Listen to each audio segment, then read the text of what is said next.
Isiniguro ni Pangulong Ferdinand R. Marcos Jr. na walang dapat ipangamba ang publiko kahit zero subsidy ang PhilHealth.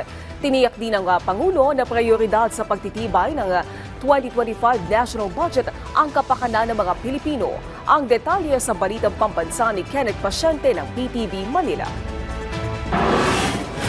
Tiniyak ni Pangulong Ferdinand R. Marcos Jr. na ang mga prioridad na proyekto ng pamahalaan ang mabubuhusan ng pondo sa susunod na taon. Yan anya ang dahilan kaya ipinagpaliban muna ang pagpirma para sa panukalang pambansang budget sa 2025. Paliwanag ng Chief Executive, kailangan pa kasing pag-aralan itong mabuti, lalo't may ilang pagbabago sa budget request ng ilang ahensya ng pamahalaan.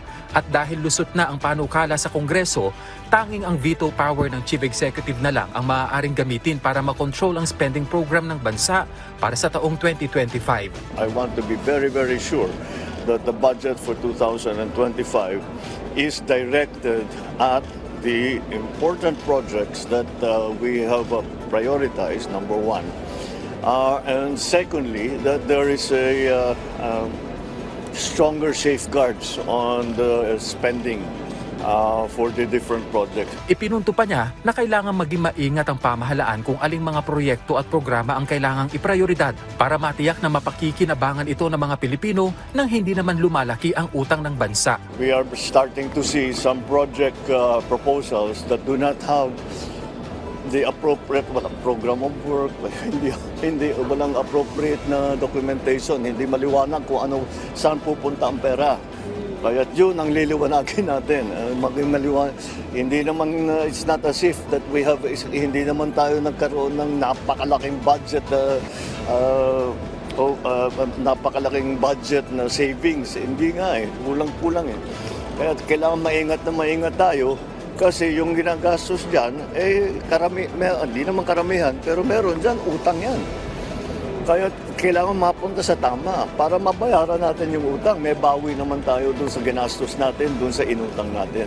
And that's what we are trying to clarify now. Pinulong ng Pangulo ang ilang opisyal ng gobyerno para pag-usapan ng pondo sa susunod na taon.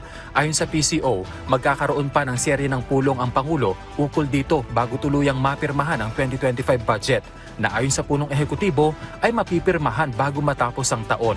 Sa usapin naman ng budget ng PhilHealth, iginiit ng Pangulo na bagaman walang inilaang subsidy para sa budget ng korporasyon sa susunod na taon, pinawi niya ang agam-agam ng nakararami at tiniyak na hindi maaapektuhan ang serbisyong ibibigay ng PhilHealth. At ito ang guarantee ko.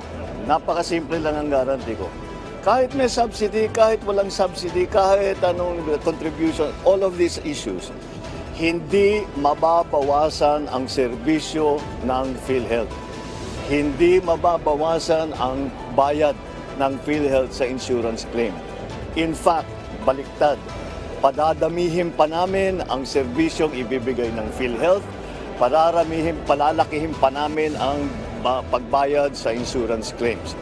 So, I would like to just assure everybody, huwag niyong inaalala na mababawasan ang serbisyo kahit na kanino. Ipinunto pa niya na balak ng pamahalaan na dagdagan pa ang mga serbisyong ipagkakaloob ng PhilHealth sa susunod na taon. Walang mababawasan kahit isang kusing.